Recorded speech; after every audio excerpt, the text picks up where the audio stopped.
স্ত্রী ঘুমের ঘরে বিছানায় প্রস্রাব করে মূত্র বিসর্জনের দুর্গন্ধ সহ্য করতে না পেরে স্ত্রীকে ডিভোর্স করার সিদ্ধান্ত নিয়েছে স্বামী সহ ছেলের বাবা। বিস্তারিত আমরা তাদের কাছ থেকেই জানার চেষ্টা করব।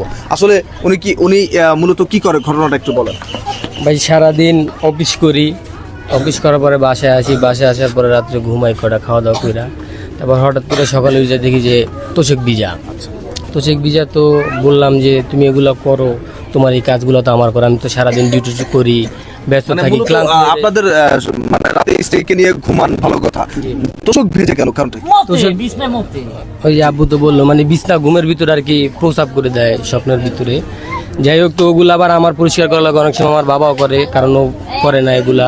তো ভাই এগুলা নিয়ে তো ভাই আমি আর পারতাছি না ভাই, আমি অনেক কষ্টে আছি, এমনি অনেক আমার মা নাই, ঠিক আছে। তারপর আমার এই বাবাই আছে, বাবার খেদমতের জন্য আমি বিয়ে করাইছি আমার। তারপর ওর বিয়ে করে তো আমার কোনো আমি মানে আমার লাভ দেখতেছি না, বরঞ্চ আমার এখন ভাই আমার কথা একটাই যে আমি এই বউ রাখবো না ভাই, ডিভোর্স দিয়ে ডিভোর্স দিয়ে দিই। ডিভোর্স দিয়ে দিই। দর্শক, এই কেমন আজব ঘটনা! সামান্য বিছানায় মোতা নিয়ে বউ তালাক। আমরা একটু এই ছেলের বাবার কাছ থেকে জানার চেষ্টা করব। আসলে আপনার ছেলের বউ বিছানায় প্রস্রাব করে বা মূত্র বিসর্জন করে, এই জন্য যে আপনার ছেলে তাকে ডিভোর্স করতে চাচ্ছে, এটাকে আসলে যুক্তিসঙ্গত মনে করেন আপনি? আপনি তো সাংবাদিক মানুষ, আমার তো এখন মনে সন্দেহ হইতেছে রে ভাই। আরে ভাই, বাচ্চা সালবার মুতলি এটা সামান্য করা যায়, বুড়ো মানুষ মতো এটা সামান্য নাকি? কি করছেন না করছেন আমার মাথায় কিন্তু কিছু গেলে না। আরে ভাই, ওর মা মারা গেছে ভাই, ভাত রান্নার লোক নাই, এদের সাওয়ালটা অফিসে চাকরি করে, আমি হলো রিক্সা চালাই। এখন তো ভাত রান্না করার জন্য এটা দরকার, না হলে অল্প বয়সে সাওয়াল, কিন্তু সাওয়ালে কিন্তু বয়সও নেই বিয়ের, তারপরেও বিয়েটা দিছি কিসের জন্য? যাতে আমার দুজনের ভাতটা রান্না করে দেয়, সংসারের শান্তি আসুক, সাওয়ালটার কষ্টটা যাতে না হয়। সাওয়াল বলতে সাওয়াল কি? সাওয়াল হলো ভাই, আমার বাড়ি হলো পাবনা, আমার বাড়ি পাবনা, এই জন্য ওই ছেলেকে আমরা সাওয়াল। আচ্ছা, ছেলে আপনার ছেলে, পোলাখন আমরা সাওয়াল কই।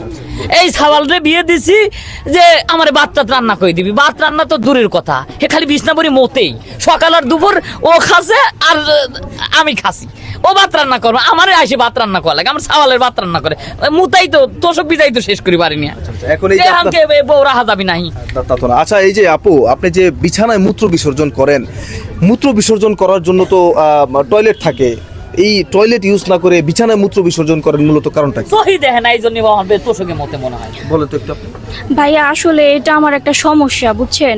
মানে আমার যখন প্রস্রাব ধরে তখন ভাই আমি সময় পাই না, মানে টয়লেটে যাইতে যাইতে আমি দেখা গেল যে বিছানায় প্রস্রাব করে দিই, তোষকে প্রস্রাব করে দিই। এখন এটা আমি কি করবো কোন? আমার শ্বশুরও আমার এটা নিয়ে বকা দেয়, আমার জামাইও বকা দেয়, এখন আমি কি করবো ভাই কোন? তো এটা তো আমার একটা সমস্যা হয়ে গেছে। অবশ্যই। এখন এই যে ঘুমের ঘরে বিছানায় মূত্র বিসর্জন করার কারণে আপনার স্বামী যে আপনাকে ডিভোর্স করতে চাচ্ছে, এই বিষয় নিয়ে আপনি কি বলতে চান? এখন আমি তো আরে কইতাছি যে এটা আমার হয়তো একটা সমস্যা, তুমি চিকিৎসা করো, বা আমি যে প্রস্রাব করি এটা আমি ইচ্ছা করে করি না, মানে যাইতে যাইতে দেখা গেল করে দিই। আর ও আমাকে এটা নিয়ে ডিভোর্স দিতে চাইতেছেন। আপনারা কিছু যদি আর একটা বায়না, একদিকে মনে করে যে ভাত রান্না করে খাওয়ার লাগে, ওই তোষক আমারে খাসা লাগে, আবার ডাক্তার বাড়ি নিয়ে দাও। মানে চাকরি আমরা পাইছি, সব কাজ কাম ফেলা দিয়ে চাকরি বাদ দিস, আর আমি ব্যানচালেন বাদ দেবো, এর চিকিৎসা করো। দর্শক, আপনারা দেখতেই পারলেন ঘটনাটি আসলে খুবই আজগুবি। এই ভদ্রমহিলা ঘুমের ঘরে বা জাগ্রত অবস্থায় অনেক সময় ভুলক্রমে বিছানায় মূত্র বিসর্জন করে। এটা কিন্তু একটা মানুষের রোগ বললে চলে, এবং আমাদের দেশে বর্তমানে খুবই উন্নত মানের চিকিৎসার ব্যবস্থা রয়েছে। এই ছোটোখাটো বিষয় নিয়ে যারা উটকাট মাথা গরম করে স্ত্রীকে তালাক দেওয়ার চেষ্টা করেন, বা সেটা যে কোনো কারো ক্ষেত্রে হতে পারে, আমরা ভিডিওটা তৈরি করেছি শুধুমাত্র আপনাদের বোঝানোর স্বার্থে। এরকম ঘটনা অনেক ঘটে, এই ঘটনাগুলো যে কোনো কারোর সাথে ঘটতে পারে। আপনারা অবশ্যই এই ঘটনাগুলো থেকে বিরত থাকবেন। যদি ছোটোখাটো কোনো রোগ বা অসুখ হয়, সেটা ট্রিটমেন্টের ব্যবস্থা আছে, চিকিৎসা করবেন। চিকিৎসা না করে স্ত্রীকে ডিভোর্স করার সিদ্ধান্ত, এটা মোটেও কোনো যৌক্তিক বিষয় না। ধন্যবাদ।